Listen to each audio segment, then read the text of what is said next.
ادھر آپ مسجدوں میں جائیں، لوگ ہوتے ہیں نمازی ہیں، زیادہ اچھے ہیں.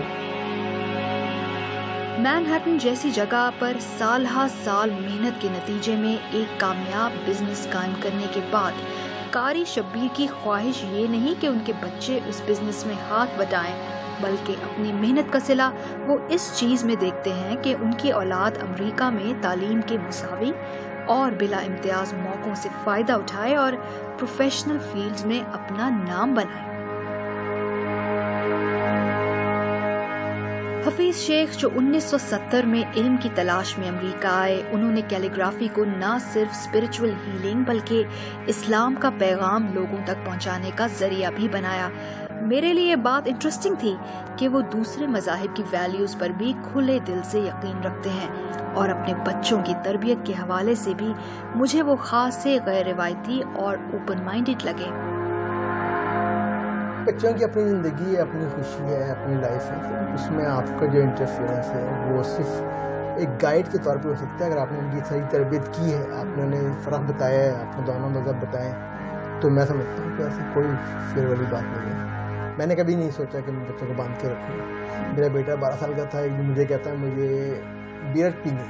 اچھا، میں نے کہا اچھی بات ہے، چلو لے کے آتے ہیں. ہم بیئر لے کر آئے، ہم نے اسے ٹھنڈا کیا، میں نے کہا لو پیو.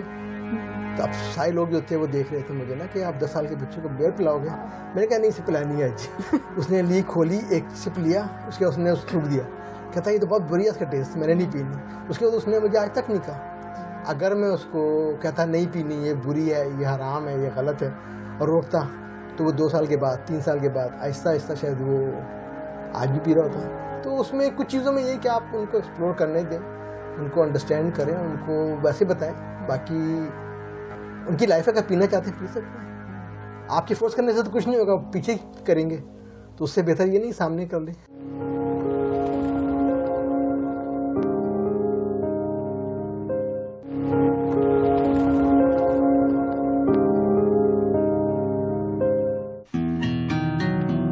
یونائیٹڈ نیشنز اور پارلیمنٹیرینز فار گلوبل ایکشن جیسے اداروں میں اہم پوزیشنز پر فائز رہنے والی شازیہ رفیع کے خیال میں امریکہ میں ورکنگ وومن ہونا ان کے لیے اولاد کی صحیح تربیت میں کبھی رکاوٹ نہیں بنا، اور اس کی وجوہات وہ اپنی فیملی کی سپورٹ، ٹائم مینجمنٹ، ٹیکنالوجی کا استعمال اور صحیح پلاننگ سمجھتی ہیں. یہاں پہ ایکچولی اتنا مشکل نہیں تھا، بیکاز یو نو جب جاب مینہٹن میں ہو تو میں نے فیصلہ کیا تھا کہ رہنا مینہٹن میں ہے، بیکاز سب سے بڑا مشکل چیز نیو یارک میں کمیوٹ کرنا ہوتا ہے. 1 گھنٹہ تو منیمم کمیوٹ ہو جاتا ہے، اور جو ذرا دور رہتے ہیں کہ بڑا گھر مل جائے تو ان کے لیے پھر وہ ایک ایڈیشنل چیز ہو جاتی ہے. اور یو نو یہاں پہ اسکول ذرا لمبے دن کے چلتے ہیں امریکن سسٹم میں، تو اور آفٹر اسکول ان کی ایکٹیویٹیز اگر ہوں تو اتنا مشکل نہیں ہے. تو کبھی بچوں نے شکایت کی امی آپ ہمیں ٹائم نہیں دیتی ہیں، آپ بہت زیادہ ٹائم دفتر میں؟ نہیں، میں ان کو ساتھ ہی لے چلتی تھی ہر چیز. اچھا، میٹنگ میں بھی ساتھ؟ ہاں جی، وہ میرے ساتھ بھی کئی جگہ گئے ہیں اور انہوں نے دنیا بھی کافی دیکھی ہے. انفیکٹ میری بڑی والی جو ہے اس نے کافی کچھ لکھتی بھی ہے، تو ایز اے ریزلٹ اس نے کافی کوریج بھی کی ہے ویریس کمپنیز کی ہسٹری کے اوپر. اپنے بچوں کی تعلیم و تربیت کے حوالے سے امریکہ میں رہنے والے مسلمانوں کا ایک بڑا کنسرن امریکی معاشرے کی آزاد خیالی اور ہائی سکولز کا ماحول بھی ہے. بچوں کا یہ ہے کہ ان کے اوپر پیئر پریشر بہت ہے. آپ گھر میں جتنا بھی اسلام پڑھائیں ان کو، جب اسکول جاتے ہیں تو دیٹس اے ڈفرنٹ ایٹماسفیئر. تو ان بچوں کے ساتھ to cope with them, to keep up with the same level, so they have to have uphill battle. بڑا مشکل ہے ان کے لیے کہ اپنا اس کو کلچر کو بھی رکھنا، اپنی زبان کو رکھنا. تو یہ سب ہمیں نہیں، فرسٹ جنریشن کو بھی پرابلم آئے، سیکنڈ جنریشن کو بھی آ رہے ہیں، اور میں سمجھتا ہوں کہ تھرڈ جنریشن تک یہ گیپ ختم ہو جائے. چودھری منیر کی بیٹی نادیہ کے مطابق امریکہ کے حالیہ حالات کے تناظر میں بچوں کی تعلیم و تربیت والدین کے لیے ایک چیلنجنگ اور غور طلب معاملہ ہے، اور اس میں سب سے اہم بات اپنی پہچان اور امریکی معاشرے میں انٹیگریشن کے مابین توازن قائم رکھنا ہے. بیسڈ آن جیسے میں بڑی ہوئی ہوں مجھے کوئی اتنی زیادہ پرابلم نہیں ہوئی اس کنٹری میں رہ کے. سو آئی فیل لائک بچوں کو اتنی پرابلم نہیں ہونی چاہیے, مگر میرے بچپن سے اور اب میں بہت فرق آ گیا ہے. جب میں چھوٹی تھی کوئی ڈسکریمنیشن اگینسٹ مسلمس نہیں تھا.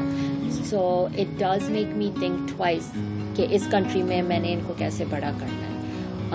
میں ڈبیٹ کرتی ہوں کہ میں نے اگر ان کو ٹریڈیشنل اسکول میں ڈالنا ہے یا میں چاہ رہی ہوں کہ میں اپنے بچوں کو اسلامک اسکول میں ڈالوں, کیونکہ پھر ان کے ساتھ دوسرے مسلم ہیں, ان کو کبھی یہ فیل نہ ہوئے. مگر پھر مجھے وہ بھی ڈبیٹ ہوتا ہے اگر میں ان کو اس سوسائٹی میں اسیمولیٹ نہ کراؤں تو کیسے وہ سوسائٹی میں رہیں گے. تو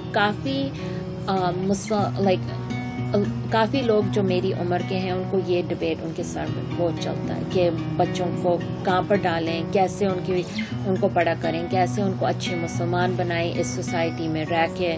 چیلنج تو ہے, بٹ اٹ ڈپینڈز آن کہ آپ بچوں کو ٹریننگ کیسے دیتے ہو. اگر آپ بچوں کو صحیح ٹریننگ دے کے بڑا کرو دین دے انڈرسٹینڈ کہ یہ سوسائٹی ان کے کلچر اور ان کے مذہب سے ڈفرینٹ ہے, and then they can assimilate a little better. مگر اگر آپ اپنے سارے بلیف چھوڑ کے کوئی بچے امریکن ہی بڑے ہوئے ہیں then they'll assimilate very quickly.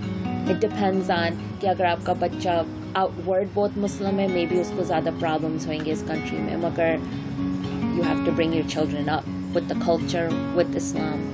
Like میرے دونوں بچوں کو, ابھی تو چھوٹا تو بہت چھوٹا ہے مگر جو بڑا ہے اس کو اردو انڈرسٹینڈ ہوتی ہے, وہ اس کو ہر چیز ہماری کلچر میں سمجھ ہے, اینڈ میں وہ چیز کو لائک کرتی ہوں کیونکہ اس کے بغیر آئی فیل لائک جنریشن لاسٹ ہو جائے گی.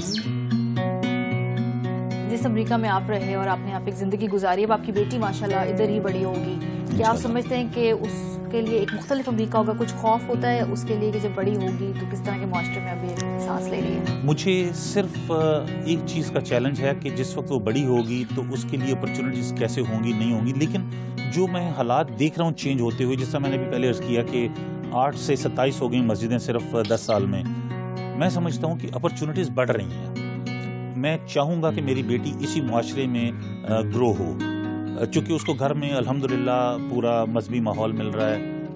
وہ ماں کو اور اپنی نانی کو نماز پڑھتے ہوئے دیکھتی ہے, گھر میں لوگوں کو قرآن پڑھتے دیکھتی ہے.